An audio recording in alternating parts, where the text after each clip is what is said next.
Okay, good afternoon and welcome.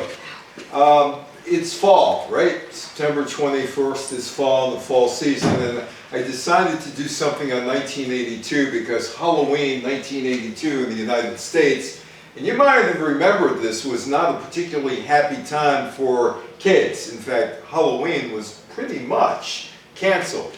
But anyway, there's Ronald Reagan back in 1982. He is, of course, the President of the United States. Margaret Thatcher is the head of the UK. The Falkland Islands War takes place in 1982, and that would propel Margaret Thatcher into re-election mode in the UK. Brezhnev dies in the Soviet Union. Look at those eyebrows. Look at those eyebrows. They were real. Those eyebrows were real. Looks like somebody just put sutures in his head, right? Stitch, stitch, stitch, stitch, stitch. And he's replaced by Yuri Andropov.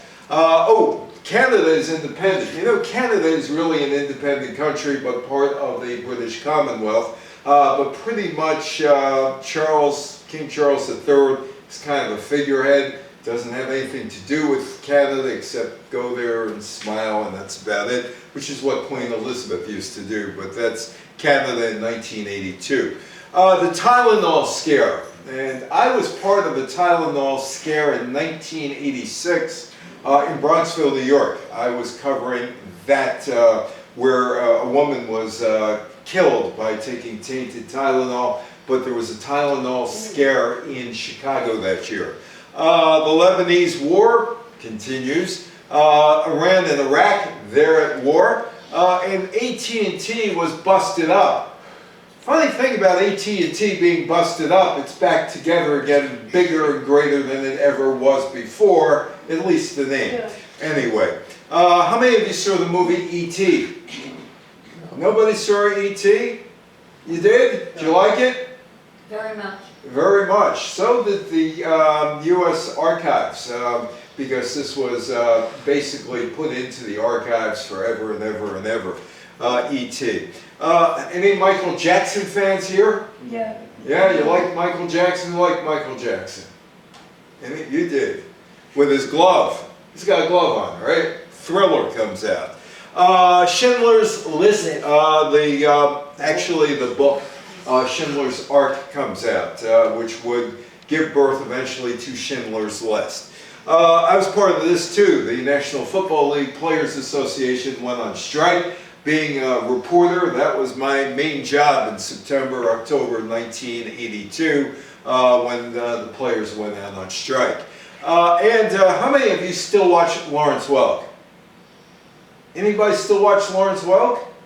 He's on Connecticut Public TV every week. You can watch him. Anybody watch Lawrence Welk during the time that Lawrence Welk was on every week? Yeah. Oh yeah, one and the two boys. There he is. And my favorite Lawrence Welk episode is from 1970 when he has two of his singers singing a new spiritual called One Toke Over the Line, Sweet Jesus. Was about taking marijuana, but old LW didn't know anything about that, but he retires at the age of 79 in 1982.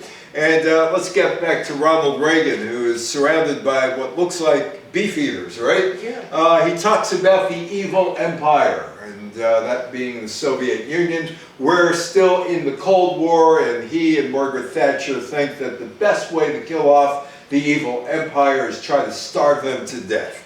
The evil empire. President Reagan's speech to the British House of Commons, June 8th, 1982, except he never called them the evil empire in the speech. He repeatedly contrasted American freedom with the Soviets' totalitarian evil. The speech included the phrase, ash heap of history, which was used by Reagan to predict the inevitable failure and collapse of global communism.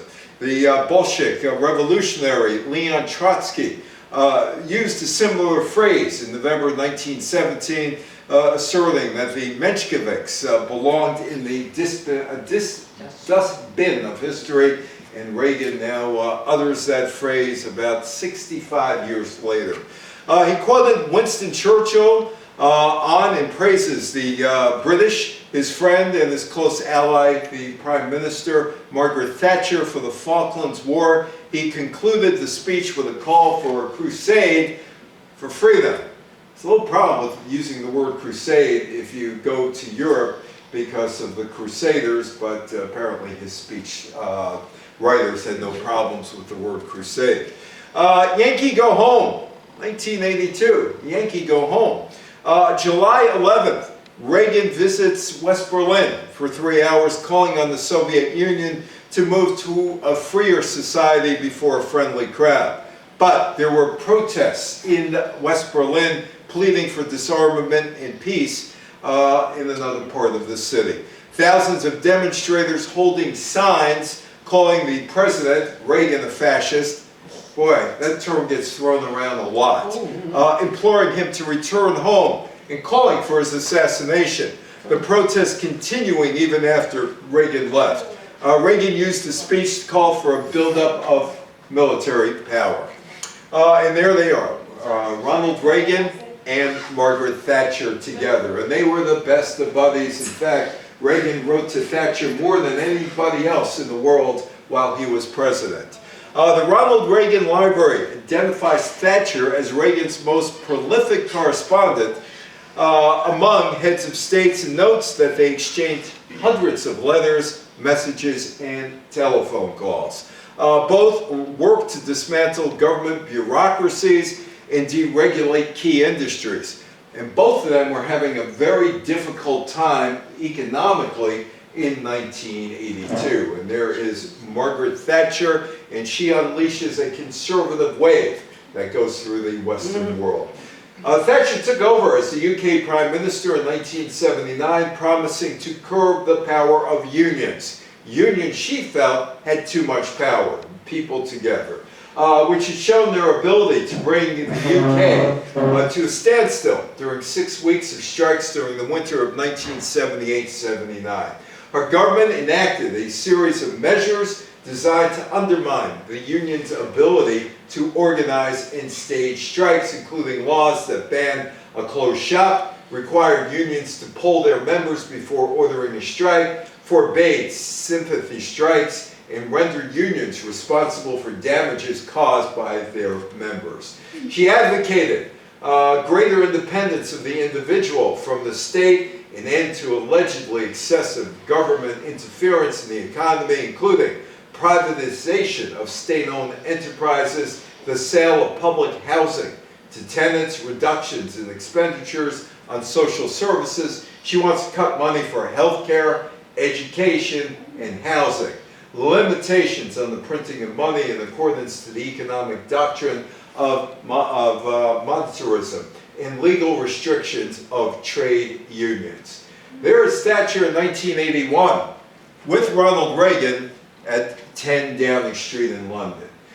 She inherited a weak economy. She reduced or eliminated some government regulations and subsidies to businesses, thereby purging the manufacturing industry of many inefficient, but also some blameless firms. The result was a dramatic increase in unemployment from 1.3 million in 1979 in the UK to double that figure 2 years later. At the same time, inflation doubled in just 14 months to 20%. 20% inflation, and manufacturing output fell sharply. She's in trouble in 1982. Thatcher embarked on ambitious programs of privatization of state-owned industries, public services including aerospace, television and radio, gas and electricity, water, the state airline, and British Steel. Rising unemployment and social tensions during her first term made her extremely unpopular. But they were political soulmates.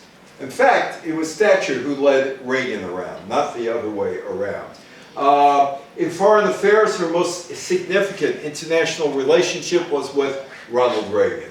Thatcher and Reagan shared a vision of a world in which the Soviet Union was an evil enemy deserving of no compromise, and their partnership ensured that the Cold War would continue. Petco workers. Well, they go on strike in 1981, similar to what's going on in Britain. These are the professional air controllers, the people who try to make you as safe as possible when you're flying. It's August 3rd, 1981. About 13,000 PATCO members go on strike after unsuccessful contract negotiations. In doing so, the union technically violates a 1955 law that banned strikes in the United States by government unions. Reagan declares the PATCO strike a peril to national security and orders the controllers back to work. They don't go back to work, and Reagan busts the union. So does Margaret Thatcher. August 5th, 1981, most striking air traffic controllers are fired. Reagan bans them from ever being rehired by the FAA. They are initially replaced by controllers, supervisors, staff personnel not participating in the strike, and in some cases, military controllers. August 17, 1981, the Federal Aviation Administration begins accepting applications for new air traffic controllers. Well, he busts the union. October 22nd, 1981, the Federal Labor Relations Authority decertifies PATCO. Later, new air controllers, air traffic controllers, hired in the wake of the strike, organized a new union to represent them, the National Air Traffic Controllers Association. So what does Ronald Reagan do? Well, with that, he sends a chilling message to all unions and all union workers in the United States. There's a new sheriff in town, and he is going to bring his form of law enforcement to the unions. Ironically enough, Ronald Reagan was the president of the Screen Actors Guild back in the 1940s, I remember him most as a kid as a guy who was selling 20 Mule Team Borax. Remember that? On the Death Valley days? That's what I remember him as a kid. That's what he did. Anyway, Falkland Islands War rescues Margaret Thatcher. She's going down the tubes quickly, but there is a war. And generally, people rally around the chief of state when there's a war. And this is exactly what happens in Britain. It's April 3rd, 130 Argentinian commandos land under cover of darkness on the British Falkland Islands in the South Atlantic, 1,100 miles from Buenos Aires. They seized the airfield, the Marine barracks, and after a brief firefight, the government house. This was all followed by a full infantry landing in the harbor of Port Stanley. By 8:30, the islands were no longer British. Argentina's junta, under the General Galtieri, felt entitled to the islands and thought the world, most notably the United States, would agree with the junta. Apparently, he didn't read about the love letters between Margaret Thatcher and Ronald Reagan, because there was no way Ronald Reagan was going to allow Margaret Thatcher to look bad. Thatcher took office in 1979, and other than tax cuts for the rich and spending cuts for the poor, she had not been all that impressive. Her cabinet colleagues were in open revolt, and New Social Democrats were experiencing the strongest third-party surge in a half-century. The UK had high unemployment and economic stagnation. But the war comes, and she becomes a hero. Why? Because she sent the troops out. On April 5th, the British government sent a naval task force 8,000 miles into the South Atlantic to take on Argentine forces in advance of an amphibious assault on the islands. The British fleet ultimately included 38 warships, 77 auxiliary vessels, and 11,000 soldiers, sailors, and Marines. Thatcher said, "We must recover the Falkland Islands for Britain and for the people who live there who are of British stock." The conflict lasted 74 days, ended with Argentine troops surrendering on June 14. There were 649 Argentine military personnel, 225 British troops, and 3 Falkland Islanders who were killed in the conflict, and the islands went back to British control. The success cemented Thatcher's hold on power and rallied the nation behind a common cause. protecting one of the last vestiges of the British Empire, of when Britain was a global superpower.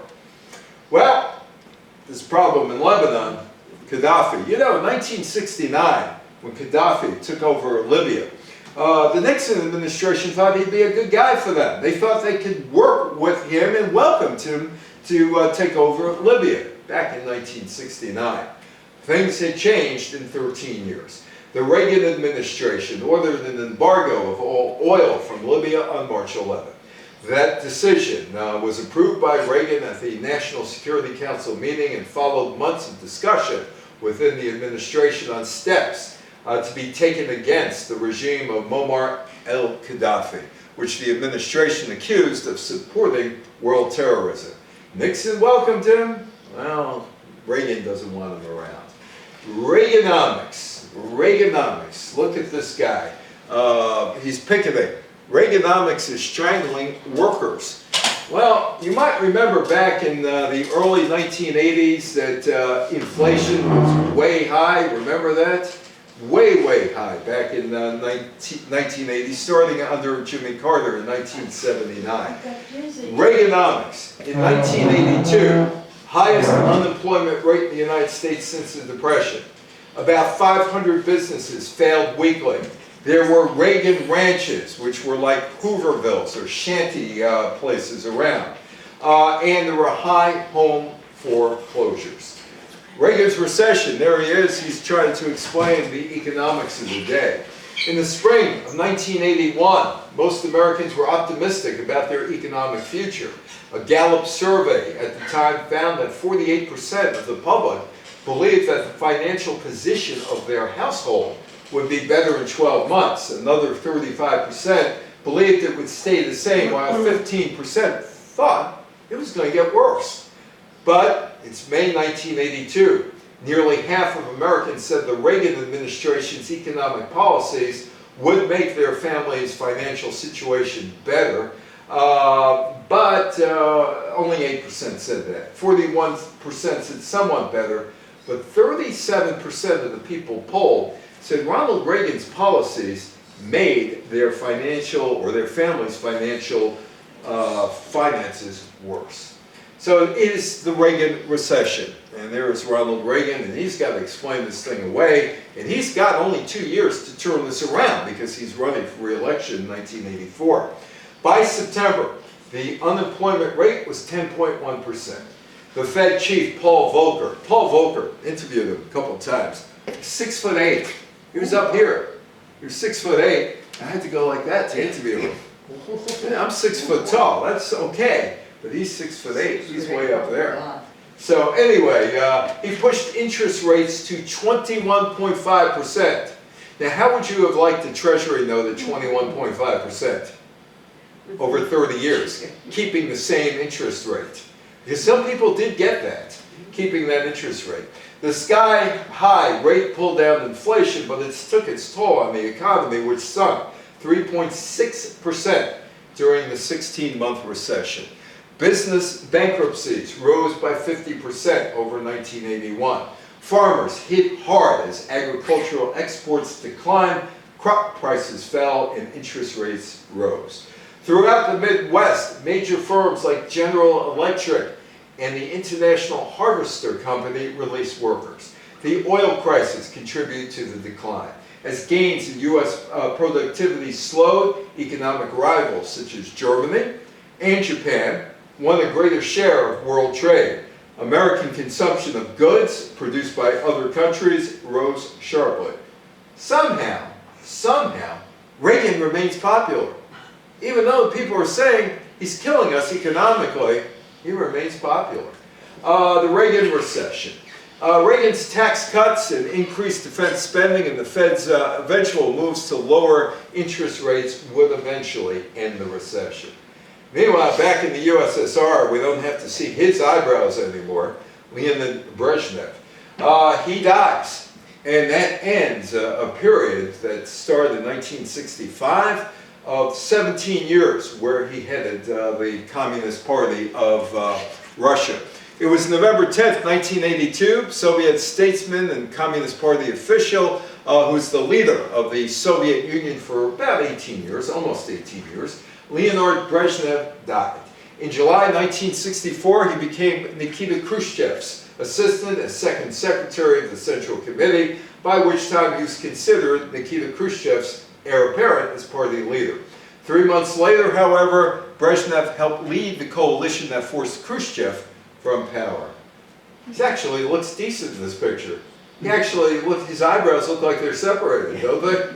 There he is, Life magazine back in 1964. The Soviet people see their international duty in support of the just struggle of peoples against imperialism, he said, colonialism and neo-colonialism, for their social and national liberation, for peace, democracy, national independence, and socialism. We are coming out for an end to the arms race and for general complete disarmament, for relieving people, the peoples, from the mounting burden of military expenditures. Well, that's what he said.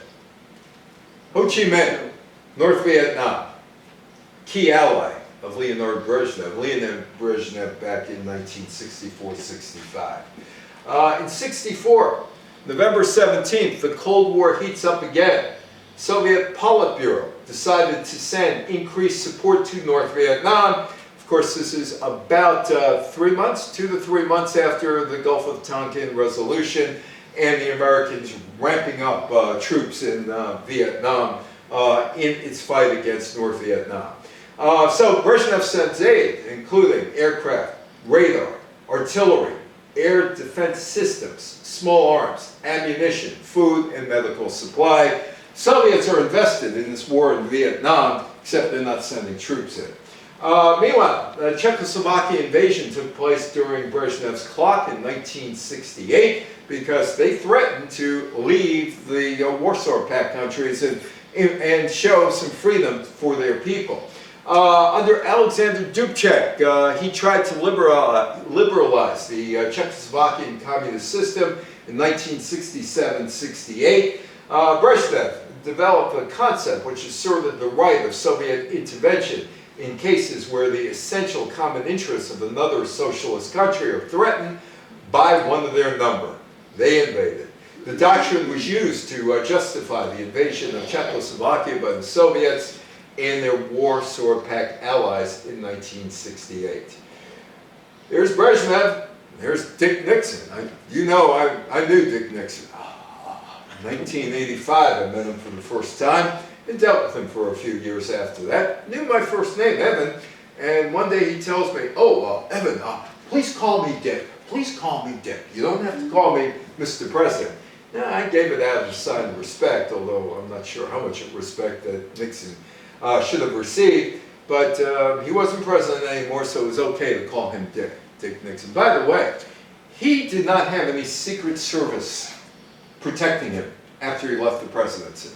He'd walk the streets of New York and see the cab driver say, "Hey, Dick, how you doing?" No problem, no problem. He refused it? Yeah, he said, "I don't need it." During the 1970s, Brezhnev attempted to normalize relations between West Germany and the Warsaw Pact countries to ease tension with the United States through a policy known as détente. At the same time, he saw to it that the Soviet military-industrial complex was greatly expanded and modernized. Problem here, he has no money. In 1979, Brezhnev reached an agreement with the US President Jimmy Carter on a new bilateral strategic arms limitation treaty, SALT II, but the United States Senate said, no, we're not ratifying that treaty. On Christmas Eve, 1979, the Soviet troops invaded Afghanistan in an attempt to prop up a faltering communist government. They planned also to help the Polish suppression of the Solidarity Union in December 1981. So back in the USSR, he's gone. Brezhnev is gone. He gave the Soviet Union a formidable military-industrial base capable of supplying large numbers of the most modern weapons, but in doing so, he impoverished the rest of the Soviet economy. They had no money for this. And that would eventually lead to the fall of the Soviet Union. After his death, he's dead. He's dead, so you can criticize him now, right? He's dead, he's not around. It's like Stalin. Yeah, you criticize him now. Oh, you sure he's dead? After his death, he was criticized for a gradual slide in living standards, the spread of corruption, and cronyism within the Soviet bureaucracy. So enter this guy, Yuri Andropov, another hardliner. He was, well, the head of the KGB. He began to position himself for succession in 1982. He was chosen by the Communist Party Central Committee to take over as General Secretary on November 12th, 2 days after Brezhnev's death. To be 26 years old again, and going back to, which is now a place called Le Mans, Expo 67, Montreal. And that's me during 1982, the year that Canada became independent. The Canada Act, also called the Constitutional Act of 1982, Canada's Constitution was approved by the British Parliament on March 25th, proclaimed by Queen Elizabeth on April 17th, making Canada wholly independent, which it is. In 1931, England put Canada on equal footing with other Commonwealth countries through the Statute of Westminster, which essentially gave its dominions full legal freedom and equal standing with England and one another. However, Britain still had the ability to amend the Constitution. 1939, World War II broke out December 8th actually, 1941, in the United States. Canadian citizens went to serve during World War II, starting in 1939, British ally. Oh Canada, and I was up there for the 150th anniversary of Canada becoming a country. That's in British Columbia back in 2017. In 1982, Canada adopted its own constitution and became a completely independent country. Although Canada is still part of the British Commonwealth, a constitutional monarchy that accepts the British monarchy, let's start that again, accepts the British monarch as its own, King Charles III is King Charles III of Canada. However, his role is essentially ceremonial, and he does not interfere with Canada's self-governance or governance. Now, there's a damper on Halloween in 1982. Tylenol deaths in Chicago and all kinds of things that are going on in Chicago and in other parts of the country. Paula Prince bought a bottle of Tylenol. She was found dead on October 1st and was the final victim of a mysterious ailment in Chicago, Illinois. Over the previous few days, 6 other people had died of unknown causes in northwest Chicago. After Prince's death, Richard Keyworth and Philip Capitelli, firefighters in the Windy City, realized that all 7 victims had ingested extra-strength Tylenol prior to becoming ill. While bottles of extra-strength Tylenol were recalled nationally, the only contaminated capsules were found in the Chicago area. The mass murder led itself to a new tamper-proof medical container. Investigators came up empty looking for the person who tampered with the product, which was cyanide-laced. How many of you had kids? Now you're going back 41 years. Kids who were trick-or-treaters in 1982. How old were your kids back then? 6, 7? 6, 8, 9. 6, 7, 8, 9. How old were your kids? So, anyway, they couldn't go out trick-or-treating, 1982, in a good number of places. Halloween, don't let crazy spoil it for the kids. Oh boy, here comes the little twerps. Beware, there are real ghouls out there. Know where your children are. They gave the warning because people were playing around with candy and apples and all that other stuff. There was a string of copycat crimes as others sought to blackmail companies with alleged poisoning schemes, most of which proved to be false alarms. 2 days before Halloween, a 28-year-old Long Island resident, Frank Camille, sunk his teeth into a Cadbury Carmelo candy bar and immediately felt a pinch. Pulling the candy out, he noticed a straight pin had been inserted into it, cutting his cheek. A group of school children in Somerdale, New Jersey were hospitalized after ingesting PCP, or angel dust. It had been sprinkled over Tootsie Rolls that were available at a school party. In Nashua, New Hampshire, a man was arrested over the suspicion that he had been trying to insert broken glass into an apple. In Ottawa, lye dust was reported in chewing gum. Well, that was a problem. That was a major, major problem. Parents and officials took drastic action. All across the country, trick-or-treating was being banned or severely restricted. Candy and costume sales plummeted. People did not go out trick-or-treating. They're afraid. They were afraid in 1982.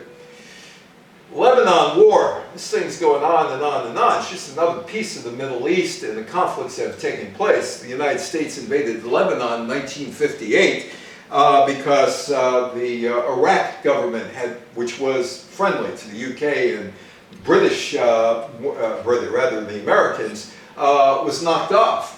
And the Americans felt that Lebanon was about ready to be knocked off, so they sent people in to hit the beaches in Beirut in 1958. And what they found was a bunch of women in bikinis sunning themselves. That's what they found when they invaded the beach in Beirut in 1958. But anyway, the Lebanon War. It's June 6th. The Israeli Defense Force launched Operation Peace for Galilee. The tensions along Israel's northern border increased in the course of 1981 following the lobbing of Kedusha rockets at Israel's settlements by terror organizations in southern Lebanon. Ceasefire declared July 1981, but that was broken. Terrorists continued to carry out attacks against Israeli targets in Israel and abroad, and there was a threat to the northern settlements. On June 3rd, terrorists shot Shlomo Argov, the Israeli ambassador to Britain. 3 days later, the IDF launched Operation Peace. Was it peaceful? For the Galilee. The war in Lebanon can be divided into two phases. The first was a conventional war, which lasted June 6th through August 23rd, when terrorists were expelled from Beirut. The second phase, directed against terrorists. And Ronald Reagan is absolutely furious with the Israelis. Absolutely furious, even though the Israelis are his allies. On August 12th, Reagan expressed outrage to Prime Minister Menachem Begin over Israel's latest bombing raids in West Beirut, saying the attacks had resulted in needless destruction and bloodshed. It was the sharpest statement by Reagan since the start of the Israeli invasion of Lebanon. The Reagan administration was divided over how to respond to Israel's invasion. Secretary of State Alexander Haig ordered that the United States should not apply pressure to Israel to withdraw without demanding that the Palestinian Liberation Organization in Syria do likewise. But the Secretary of State Caspar Weinberger, the Vice President George H.W. Bush, and the National Security Advisor William Clark wanted the IDF to withdraw immediately, and they would sanction Israel if they did not. The debate sharpened when the IDF destroyed Syrian missiles in the Bekaa on July 9th, raising the specter of a wider war. Reagan sent Habib to Israel to demand a ceasefire. The IDF halted its advance into Bekaa, but continued to the outskirts of the PLO-controlled West Beirut. And then there's the siege of Lebanon. On June 13th, Israelis finished circling West Beirut, the stronghold of Yasser Arafat's PLO. From late June to August, Israeli blockades, bombs, and shells hit West Beirut, trying to oust the PLO. Following the siege of Beirut, Arafat fled to Greece, then to Tunis and Tunisia, establishing a new headquarters there. The PLO, Fedayeen, continued to operate out of Yemen, Jordan, Algeria, Iraq, and the Sudan, as well as within Israeli-controlled territory. And there is Yasser Arafat during that time. In July, the PLO said that they would leave Beirut if international forces were deployed to protect Palestinian civilians. Against the Secretary of State Caspar Weinberger's advice, Reagan agreed to contribute Marines to a multinational force along with the French and Indian troops. eventually that would be a disaster. The Palestinians' withdrawal did not begin until August 21st. The United States could not convince any Arab country to receive all the PLO fighters from Beirut. They ultimately dispersed to several states. Initially, the Israelis refused to let the MNF deploy until, that was the multinational force, until the PLO left, instead intensifying their attacks on Beirut. The PLO withdrew by September 1st. And this guy, who is the president-elect, Guy Magel, is assassinated. Bashir Gemayel is killed less than a month after he was elected president of Lebanon, and soon he agreed to start discussing diplomatic ties with Israel. His assassination came during the 1982 invasion of Lebanon. Gemayel died in the bombing that killed 32 others on September 14th. After his assassination, Israel entered the capital Beirut, and they allowed his militia, the Lebanese force, to access Sabra and the Shatila Palestinian refugee camps, where the fighters killed hundreds of civilian refugees. Between September 16th and 18th, a Christian militia massacres hundreds of Palestinian men, women, and children at 2 refugee camps. Between September 24th and September 30th, a multinational peacekeeping force of French, Italian, and U.S. troops are deployed in Beirut. Well, next door, literally, there's another war going on, Iran and Iraq. In July, Iran invaded Iraqi territory in an unsuccessful attempt, first of many, to gain control of the Iraqi port of Basra. Iran was on the offensive, but Iraqi defenses solidified. The war was settled into a virtual stalemate along the front. Running along the border, both sides launched missiles and air attacks against cities, military sites and other oil facilities, transports prompting the United States and other Western powers to send warships to the Persian Gulf to regulate the output of oil to the global market. Iran had the manpower, but Iraq had the better weapons. Long distance, please. Long distance, please. Number, please. Number, please. Remember that? Remember all that? Remember the switchboards and all that? Well, it's coming to the end for Ma Bell. Ma Bell loses its phone system. How phone bills will go up. Of course, break it up, phone bills go up. Newsweek, the big breakup. And the impact of cable TV and the press. Wow, the impact of cable TV and the press. Oh, if they only knew back then. Anyway, I've been a commentator, a pundit on MSNBC, on CN8, and a number of other outlets. So I can tell you, those people who are in the green room, ready to come out to give their opinions, they don't know anything for the most part. They think they do, but they don't.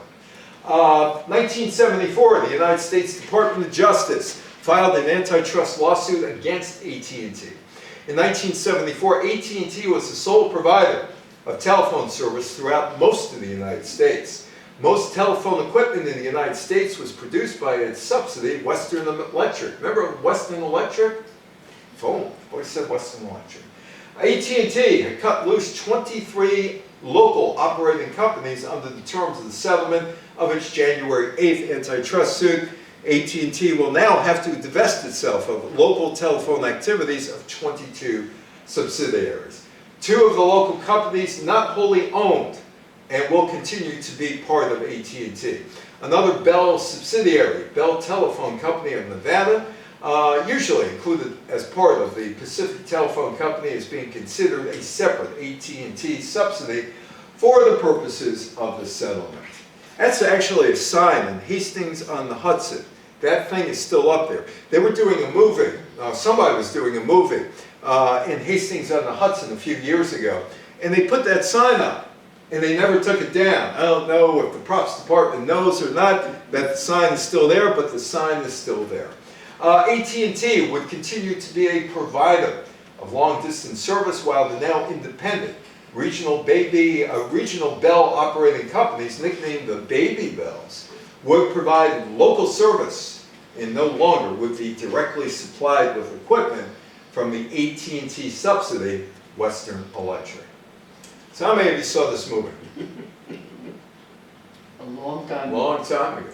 It's a good movie? It was. Yeah, it's a good movie. Call Home.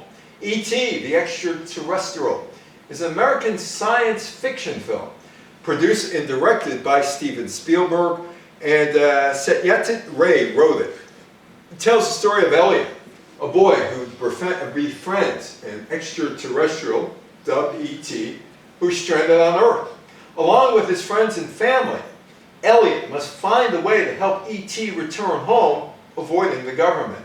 It was released on June 11th. It was immediately one of the big blockbuster hits at the time, surpassing Star Wars to become the highest grossing film by 1982. It received 9 Academy Award nominations, including Best Picture, 1 full awards, Best Original Score, Best Visual Effects, Best Sound Editing. Film also won 5 Saturn Awards and 2 Golden Globe Awards. In 1994, the film was added to the United States National Film Registry of the Library of Congress, being designated as culturally historic and aesthetically significant. Thriller. How many of you remember Vincent Price in the video and Michael Jackson in the Thriller video and the album of the same name? Thriller was released on November 30th by Epic Records. It was produced by Cube, Quincy Jones, who had previously worked with Jackson on the 1979 album Off the Wall. Jackson wanted to create an album where every song was a killer. With 32 million copies sold worldwide by the end of 1983, Thriller became the best-selling album of all time. Now, Schindler's List was the movie, but preceding Schindler's List was Schindler's Ark. Schindler's Ark by the Austrian novelist Thomas Keneally tells the story of Oskar Schindler, member of the Nazi Party who becomes an unlikely hero by saving the lives of 1,200 Jews during the Holocaust. It follows actual people and events with fictional dialogue and scenes added by the author. The United States edition of the book was entitled Schindler's List. It was later reissued in Commonwealth countries under the same name. The book would eventually, in 1993, become an American historic drama film directed by Steven Spielberg and written by Steven Zalanian. I was involved with this a lot. This was my job to cover the National Football League Players Association strike. Players struck on September 20th, and the collective bargaining agreement was ratified on November 17th. 7 games were canceled as a result of the 57-day walkout. They got a 4-year deal, the players, that featured an extension of the college draft through the 1992 season. The minimum salary, training camp, and postseason pay were increased, along with players' medical insurance and retirement benefits. There was also a severance package that included after a player was cut. I don't know, any New York Giants football fans here? No, you are in football. Remember Harry Carson? Yeah, remember Harry and Lawrence Taylor and Gary Reasons and Brad Van Pelt? I knew a woman that gave Brad Van Pelt pink eye. I shouldn't tell you that story, but it happened. And it was my fault. She was working with me, and then she decided to, she was an intern, and she was supposed to learn the news business, and then she saw Brad Van Pelt. She said, he's going to give me a ride home. And I said, oh my. Okay, don't blame me. Don't blame me for anything. I don't think it's a good idea. He ended up with pink eye. Hope he had a good night. Probably did, actually. Harry Carson. This is why Harry Carson didn't like the settlement. I think anytime you strike for a reason. If you could get some benefit from it, I think it's worth it. From the first strike in 1982, we got the severance package as part of it, but we should have gotten more. There are a whole lot of guys who were not necessarily striking for free agency, but they wanted more money. Looking at it in retrospect, I think the players should have struck for much better benefits because the NFL probably has the worst retirement package in sports. That is true. Back in those days, they did not know about concussions and CTE and how it would ruin lives after the football career was over. Harry was right back then. Carson said one of the reasons football players have not done as well in negotiations with their owners as, say, their baseball counterparts is solidarity. You don't have the same thing. You have so many players, and players have their own agendas. It's hard to keep players together once they go on strike. Some players are going to cross the picket line, and once that happens, you're not going to succeed. So we only have one Lawrence Welk fan in here? Just one? No Lawrence Welk fans? One. Thank you, boys. Thank you, boys. That's LW. That's Norma Zimmerman, the first lady of Champagne music. Remember, you had the bubbles going and all that other stuff. I still watch it. It's quite a hoot watching it. Yes, one toke over the line, sweet Jesus. Modern spiritual. Yes, okay. He did say that. You can go up on YouTube. You can watch it. Thank you, boys. Thank you. On May 11th, 1951, the Lawrence Welk Show began as a local program on KTLA in Los Angeles. The show made its national television debut on ABC television July 2nd, 1955, and it lasted 16 years. It was canceled in 1971. But Welk formed his own production company and continued airing the show on local stations, some ABC affiliates, along with some stations affiliated with other networks and some independent television stations. The syndicated version of the program aired from 1971 through February 25th, when the 79-year-old Welk retired. You could watch it on PBS. On Connecticut Public TV, it's on once a week on Saturday nights. And I know this because I watch it, because it is one of the funniest shows you can imagine. Just to me, anyway. You got to be a little warped to enjoy it. But LW was great, and well, maybe great, Grate, but anyway, I still watch it because I think it's funny. It's as funny as when my grandfather was watching it when I was 9, 10 years old back in the 1960s. I thought it was funny then, and 60 years later, it's still funny to me. Anybody ever hear of this guy, Michael Fagan? No? Oh, he has an incredible story. Really incredible story. He broke into Buckingham Palace and hung out with the Queen. It was the night of July 9th when Fagan climbed over the palace fence and climbed up a drain pipe to a flat roof. He was barefooted, unshaven, wearing jeans and a sweatshirt. Eventually, Fagan made his way into Queen Elizabeth's bedroom. Fagan claimed he never spoke to the Queen. Nah, she went past me and ran out of the room. Her little bare feet running across the floor. Don't mess with her. She was a pistol-packing mama. She knew all that stuff because she served in World War II. So you wouldn't mess with her. And I always thought, you know that handbag that she always carried with the 2 straps? I always thought there was some sort of gun in there because she knew how to handle a gun. So it wouldn't have surprised me. And she never left home without that pocketbook. She always had that pocketbook. Fagan wasn't charged for his unwarranted entry into the palace. However, he was charged with the theft of a bottle of wine, but later acquitted by a jury. I have no interest in Prince Charles and Princess Diana. I realize they made a lot of money for tourism in Britain and made a lot of money for the British tabloids and even American tabloids. I'm not interested. I'm not interested. But there are people who are interested. That's okay. 1982, there is Diana, and that is the first heir of William. On June 21st, the future king was born. Diana and Prince Charles welcomed Prince William at St. Mary's Hospital in London. How many of you remember Princess Grace Kelly, 1982? Yeah. How many of you remember Princess Grace Kelly? Yeah. Now, here's a problem I had. She moved. She moved, yes. I knew Jack Kelly, her brother, and I would see him every once in a while. I never asked him how his sister was doing. Was that good or bad on my part? Acceptable. Acceptable? You don't think it was bad manners? No. I never asked Jack Kelly how his sister was doing.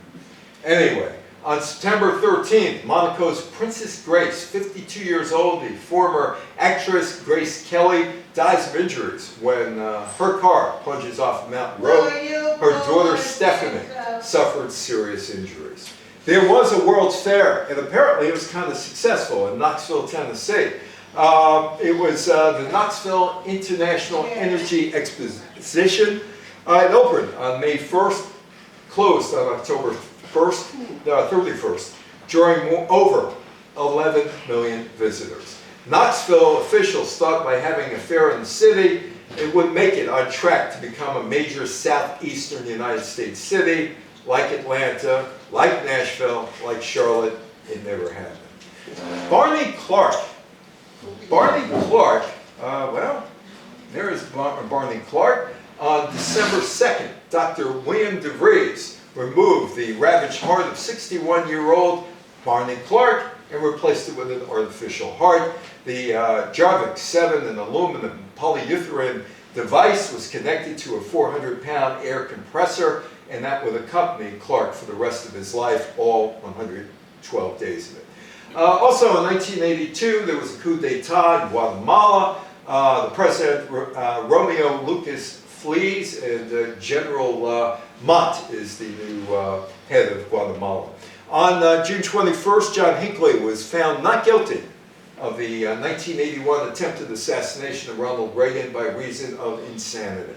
On June 29th, the U.S. Voting Rights Act of 1965 was extended. It would last another 31 years before the Supreme Court knocked it down. On January 30th, 15-year-old Richard Sciarretta writes the first PC virus code, 400 lines long, disguised as an Apple boot program called Elk Cloner, the first virus. John Belushi died at the age of 33 from a drug overdose on March the 5th. On November 14th, the Polish Solidarity chairman, Lech Walesa,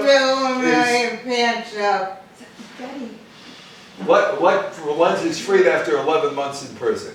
On November 18th, the South Korean boxer Duk Koo Kim dies from injuries sustained in a 14-round beating by Ray Mancini in Las Vegas. The WBC shortens title bouts to 12 rounds. The WBA, WBO follow in 1988, and the IBF in 1989. That's me and my wife. We got married. So here's the 1982 legacy, and we're still married, which may be the best part of the legacy for me. Reagan was reelected as President of the United States in 1984, carried 49 of 50 states. Martindale's only electoral votes came from the District of Columbia and his home state, Minnesota. Thatcher won landslide re-elections in 1983 and 1987. Her premiership ended when she withdrew from the 1990 Conservative leadership election. Andropov tried to reinvigorate the flagging Russian economy and attack corruption and rising alcoholism among Soviet people. He clashed with Reagan, came down with an illness in 1983, and died on February 9th, 1984. On December 25th, 1991, the Soviet sickle and hammer flag was lowered for the last time over the Kremlin, thereby replaced by the Russian tricolor on the Soviet Union had collapsed. Canada celebrated its 150th anniversary of its creation in 2017. It's been free of England since 1982. I am right here. Where am I here? I am right there. Right there. There I am. So far, just one bottle. Tylenol again. Westchester County Medical Examiner Dr. Millard Highland, right foreground, answers questions at the press conference, while the County Executive Andrew O'Rourke and the Health Commissioner Anita Curran look on. Somebody died. That was February 12, 1986. The person or persons who committed the Chicago Tylenol murders has never been found. In 1983, the U.S. Congress passed what was called the Tylenol Bill, making it a federal offense to tamper with consumer products. In 1989, the FDA established federal guidelines for manufacturers to make all products tamper-proof. On February 8, 1986, Diane Ellsworth died after ingesting 2 cyanide-laced extra-strength Tylenol capsules from a bottle that had been purchased at an A&P store in Bronxville that is now an Acme store. No one was ever caught in connection with that case. Johnson & Johnson stopped selling capsules and switched to caplet Tylenols.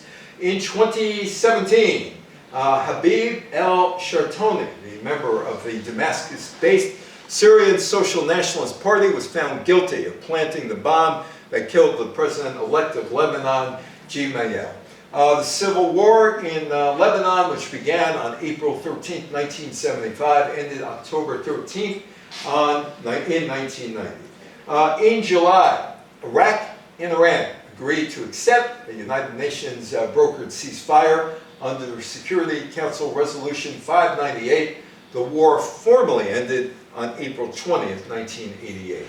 Arafat returned to Palestine, or the Gaza Strip, in 1994, promoting self-government for Palestinian terrorists. In 1994, Arafat won the Nobel Peace Prize, along with Yitzhak Rabin and Shimon Peres from Israel, for negotiations in Oslo for their efforts to create peace in the Middle East.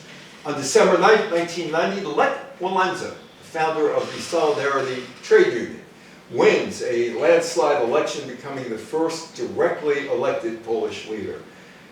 Bell Telephone, well, it's come back, AT&T. On November 18, 2005, SBC Communications Inc. purchased AT&T Corporation. SBC took the AT&T name and brand.